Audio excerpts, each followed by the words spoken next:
Today I want you to grab me by the tusk and hit up your boy Elon Musk because we're reviewing a controller that's specifically for the Tesla platform, but it also works on your Nintendo Switch and PC. It looks really cool in pictures and from afar, but when you get your corneas up close, the plastics they'll leave you flaccid. Furthermore, there are parts and components on this controller that leave me extremely limp in comparison to its competitors, and if the whole marketing shtick or push is that this is a controller for Tesla, maybe you should take it out of ludicrous mode and close the gull wing doors because there's other gamepads you can use in those cars. Roars to life. She knows it's time for a review. Let's get it.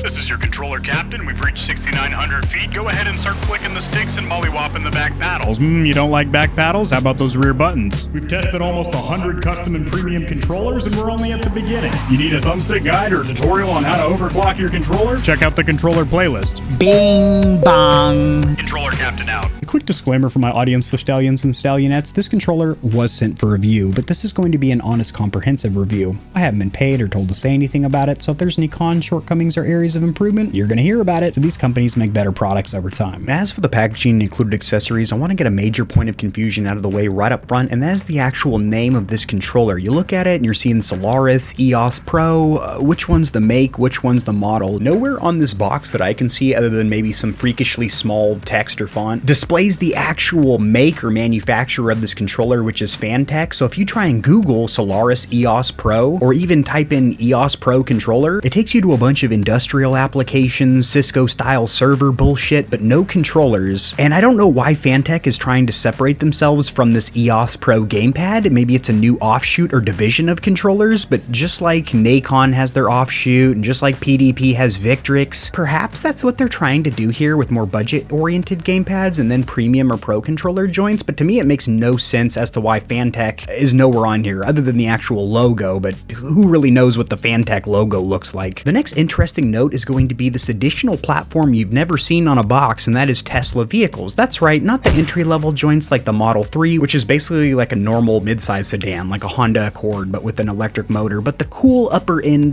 Teslas like the Model S, X, and the Roadster when that gets released. You can game when stationary and parked, not while moving, from that infotainment system tablet in the dashboard. So this controller will work with that. However, most Bluetooth controllers, from what I've heard, will connect to that tablet or device, so that doesn't really need to be on the box other than FanTech to be like, check us out, we work with Tesla vehicles. But really almost all Bluetooth gamepads that are on an unlocked protocol will allow you to do that. You just put it into Android or iOS discoverable mode. But of course you're gonna see a slew of platforms. It might even say multi-platform. Yes, it does right there. We always joke around about that on the channel, have a little knee slapping good time about it, as multi-platform means really it's just gonna work for PC and one other platform, in this case Nintendo Switch. But with the use of converters or adapters, you may be able to use this on Xbox or PlayStation, which when you think multi-platform gamepad, any gamer with a pulse is going to think, oh cool, it's going to work with Xbox, PlayStation, Switch, Mac, PC, Android, iOS, but that's not what multi-platform support means, apparently. Some of the key notable features of this jiggity joint: you do have the JH16 anti-drift sticks and triggers, so that's going to be magnetic Hall effect thumbstick modules, specifically these models, which are K Silvers. We've looked at them on the channel previously. You do have an interchangeable D-pad option, so a hybrid, a wheel, and a 4-point. You do also have two interchangeable thumbstick options and tri-mode connectivity, so Bluetooth, a 2.4 gigahertz dongle, and of course going wired or tethered. Box is slightly damaged, but I'm not too worried about the controller itself. Little cloth pull tab, and if you wanted to pause the box to read some of the key features, little pinch and zoom action, you may do so now. So they're really pushing that Tesla compatibility for Tesla, the one gamepad to rule them all. But again, from what I've heard, to my understanding, almost any Bluetooth controller will pair to that infotainment tablet. However, I don't own me a Tesla yet, so give me a few years to test that. Packaging is pretty underwhelming, just some plastic in here holding your accessories in place, no laser cut foam or anything. Also, the first impressions of the gamepad actually looks a lot cheaper than the picture. It's translucent, smoked shell, you can see the internals or guts, which looks cool. The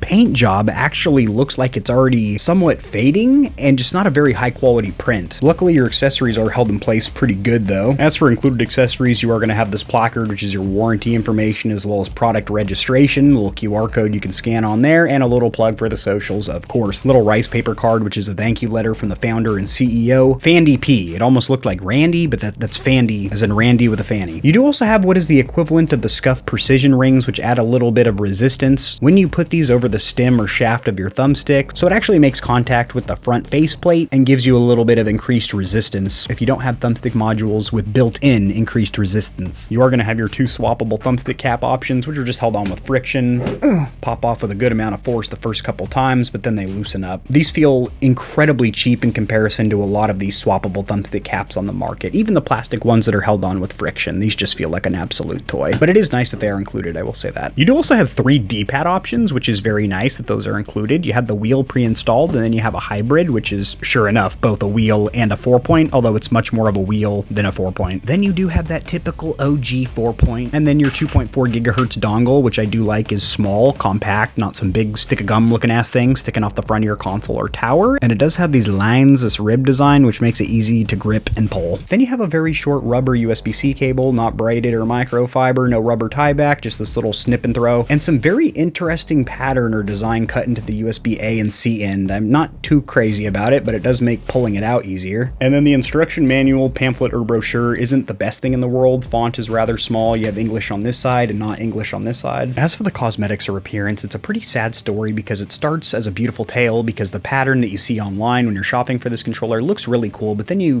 get it in hand and you look at it up close and your corneas reveal to you that the hydro dipping actually looks pretty subpar. You could probably do a better job on your own in the garage. While the graphic is evenly applied and it doesn't look as if the ink ran, it looks as if the graphic is very thinly applied and you can actually see directly through it. The inks aren't very vibrant, the colors aren't very contrasty, poppy, it just doesn't look that great. And I do like the fact that it is a smoked, dark, see-through shell so you can kind of see the guts or internals peeking through, but the hydro dipping or graphic is just low quality. I went back and forth as to if I like this little sticker in the back or not, but I'm going to deem it just indifferent. I'm kind of mid about it. It has the matching pattern of the faceplate on this little sticker on the back, and of course that ugly circular quality control sticker can be removed, which I'll be doing momentarily. You do also have 4 cross tip or Phillips head screws, so if you have any issues, you can do a teardown or disassembly back there. I'm going to go ahead and give cosmetics or appearance a 3 out of 10. Again, a 3 out of 10. As for the ergonomics or comfort, this is not a very comfortable gamepad, and that is because the shape and shell design right here at the bottom of the gamepad, how it's kind of a boomerang, it doesn't cut up to where your hands have a place to naturally rest. As you can see, my middle finger and even this ring guy are kind of getting forced into a weird position. Also, it feels pretty cramped if you have medium or larger size hands. And I'm not going to jump ahead to the rear button section, but these are the most useless rear buttons I've ever seen. And if you're going to have 2 of them, there is absolutely zero excuse to not have those 2 rear buttons in a very accessible place. I can understand if you have 4, maybe having 2 of them be a little bit of a chore to get to, but if you're already limited to 2 rear buttons, they better be phenomenal, and these are not. Neither is the comfort. This is going to be a 2 out of 10, and that's kind of being gracious. I wouldn't be hitting corners very hard in your Model S, because if this slides off your center console and smacks the,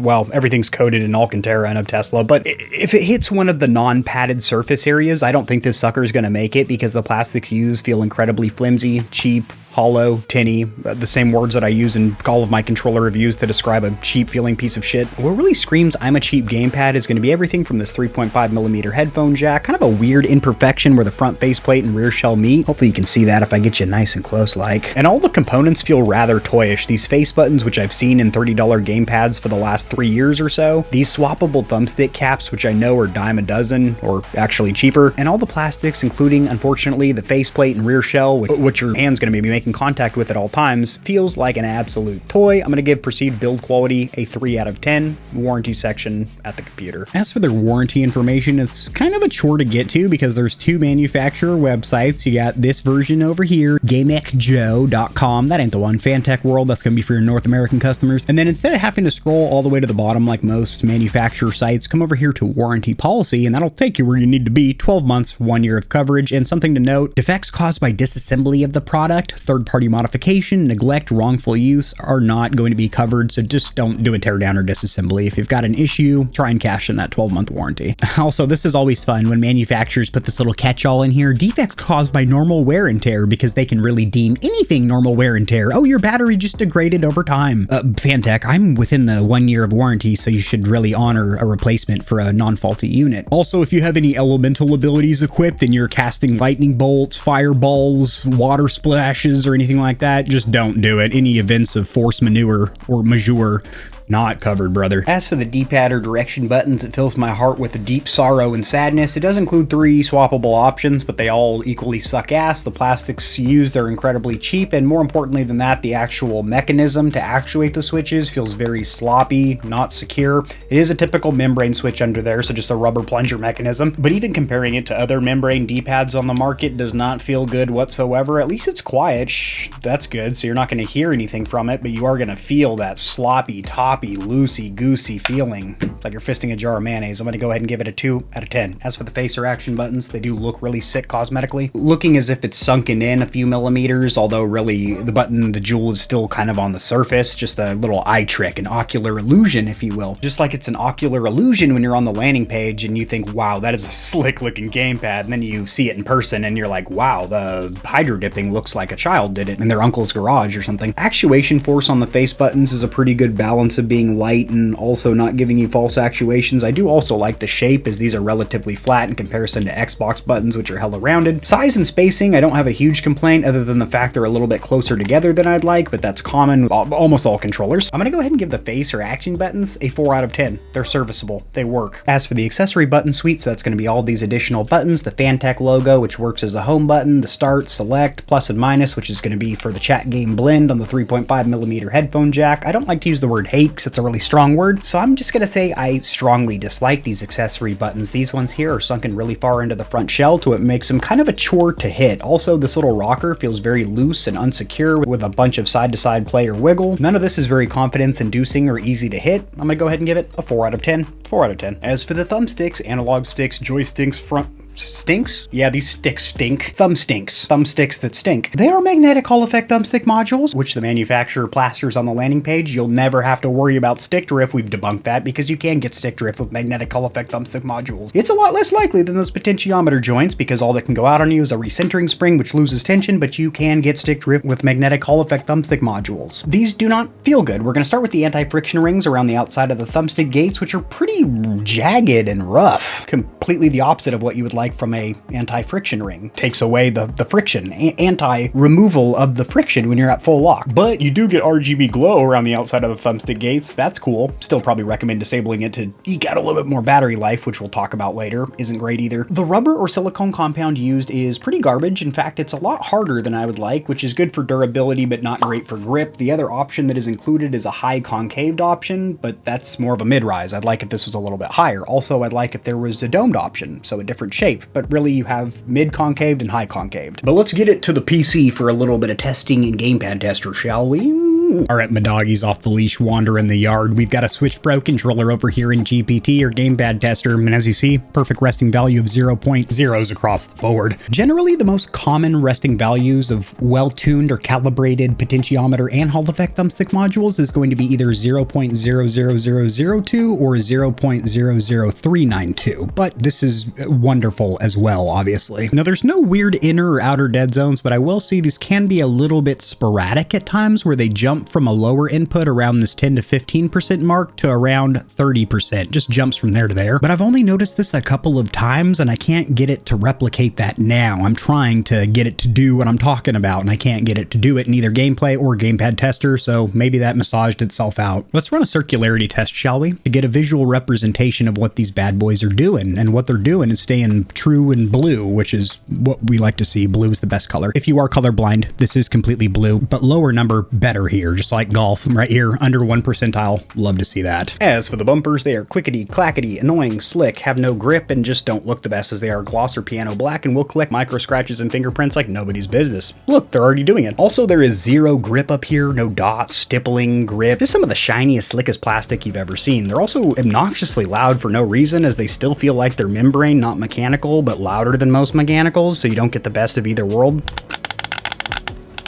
And they're also kind of a chore to actuate over here with the tip of your finger, much easier with the meat of your finger over here. As for the triggers, they do have on-off trigger stops, which do cut out about 85–90% of your trigger pull, so that is nice. It does cut out the majority of it, but I've got to say, same complaint with the bumpers. There is no grip over here, incredibly slick. Also, this piano black appearance, and the mechanism to turn the trigger stops on and off takes a lot of resistance, also really small, so you have to get a fingernail up underneath there. Very unlikely you're going to be able to do this while in game. You're probably going to have to turn it around around and activate it like that, as compared to other gamepads where you can be playing and just toggle them on like that. I'm gonna go ahead and give the triggers a 4 out of 10 and the bumpers a 2 out of 10. The rear buttons are about as useless as a ketchup popsicle, but they do have one redeeming factor, and that is the fact that you can rebind them on the fly. You do have a limit or cap of 21 inputs, so you can do 21 inputs for macro activities. To map these rear buttons to either a single button press or up to 21 macro presses, you are going to hold down this turbo button as well as the rear paddle, and yes, the instruction manual does call these paddles despite the fact they're buttons. So you're going to hold down turbo and then either one of these back paddles. That's going to throw it into remapping mode. Then you're going to press whatever on the front of the controller that you want to rebind, and yes, that does include the left and right sticks. Sweet. And then once you've pressed the D-pad, clicking down stick, face button, whatever you want bound to that rear button, then you need to press it again to take it out of remapping mode, because if you don't, it's waiting for another 20 inputs so you can do your macros, then press it again, takes you out of the remapping mode, back into normal mode. Well, we've gotten the Pro out of the way that you can remap on the fly, but these are absolutely useless because where you want to naturally rest your hands around the palm grips, there is no rear buttons there, not with the tips and not with the meat of your finger either. You actually need to go out of your way to hit them on the back, which is somewhat acceptable if you have a 4 rear button controller to have 2 rear buttons that kind of suck ass and then 2 that are usable, accessible, but to have 2 that are useless, silly. The main issue is that they're in a bad ergonomic position as you have to travel pretty far to hit them, but also the plastics used feel incredibly slick. Also, they're at a weird angle. As you can see, they're kind of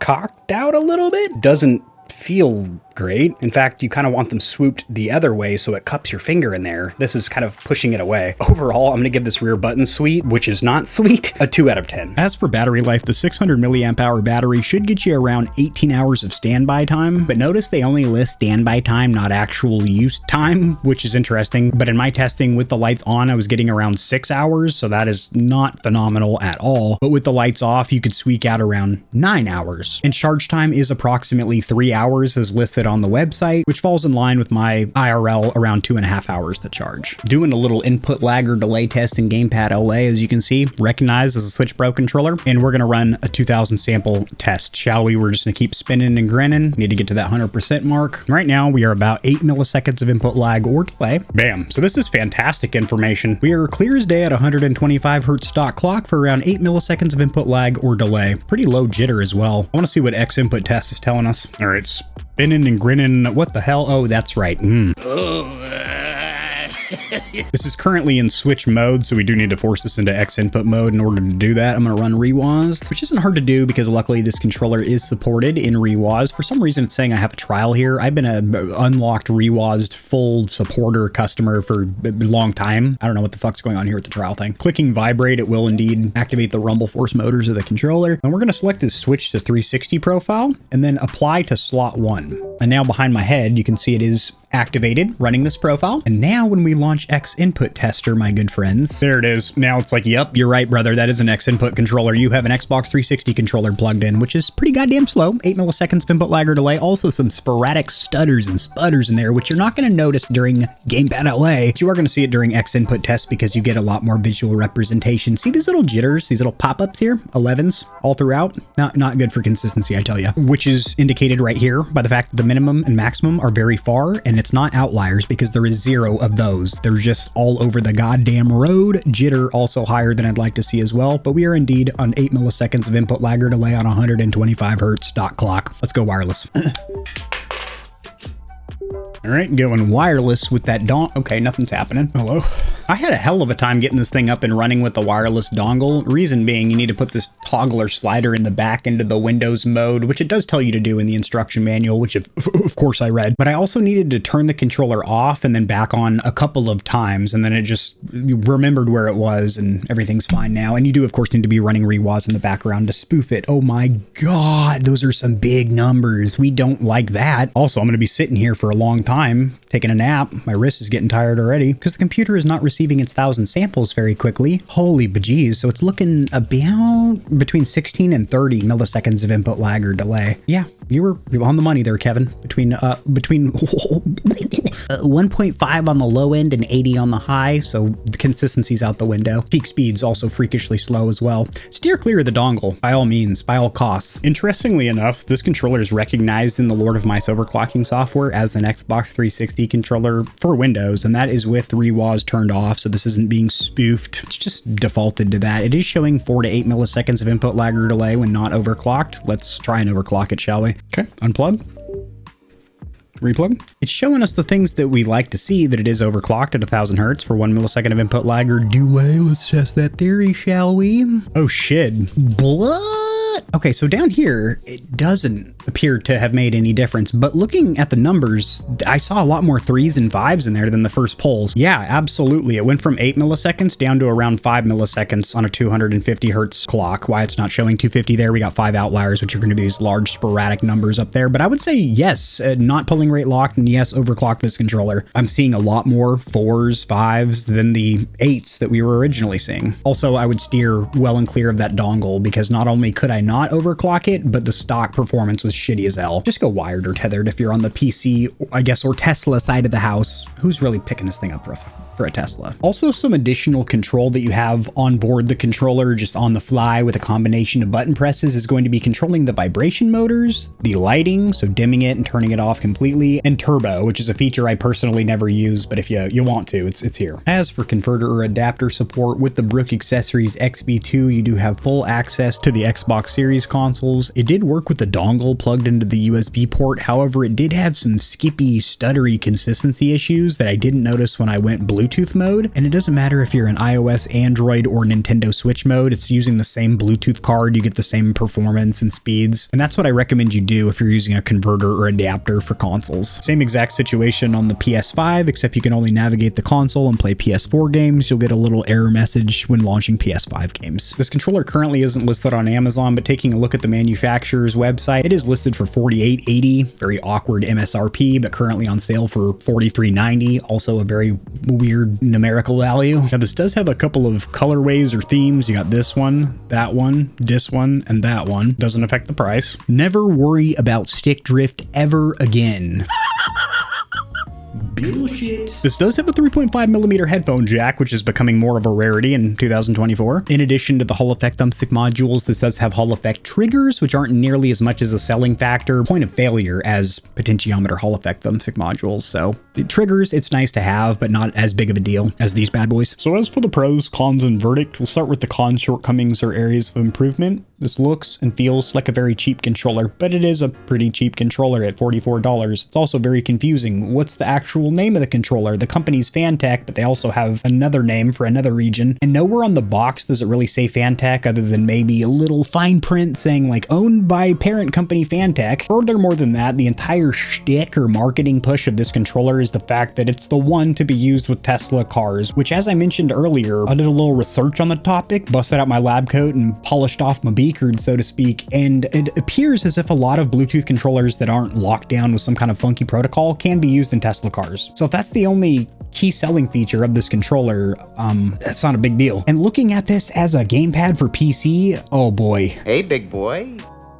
Hey, how you doing? It falls flat on its face, right on its beak in pretty much every part and component. I will say the Hall Effect thumbstick modules did perform fantastic. Perfect resting value, pretty snappy, although it had that kind of weird jumping issue from 15 to 30%, although that has stopped, no longer does that. But cosmetically, in person, this is a pretty funky looking controller. It doesn't feel very comfortable because it has this weird boomerang shape that doesn't cut in like a normal gamepad. Battery life is very subpar, less than half of what was advertised. And in the wide world of controllers in this price point, this is a very hard controller to recommend. Having said that, it is linked in the description below if you'd like to check it out. Drop in the comment section below what you Stallions are using to play on Switch and PC, since that's the two main platforms for this, or Tesla. What are you whipping around and playing on? You should be parked. You shouldn't be driving and playing simultaneously. That's extremely dangerous. But when you're parked up at the Tesla supercharger station, what are you using to boost up your KD ratio? Peace. If you enjoyed the video, liking it helps it to get seen by more gamers, so this information will reach in a system as well. Much like the back of the TV, I've got plugs for all of my socials down there in the description below. And your wallet will greatly thank you if you check the description, because there are exclusive discounts on a ton of products, including controllers, KontrolFreeks, keyboards, mouse pads, clothes, and energy drinks. And keep in mind that you, the viewer, keep this channel running. The more Stallions and Stallionettes trotting around the stable, the better, so mollywop that subscribe button like it owes you money, and we'll have the same amount of fun tomorrow.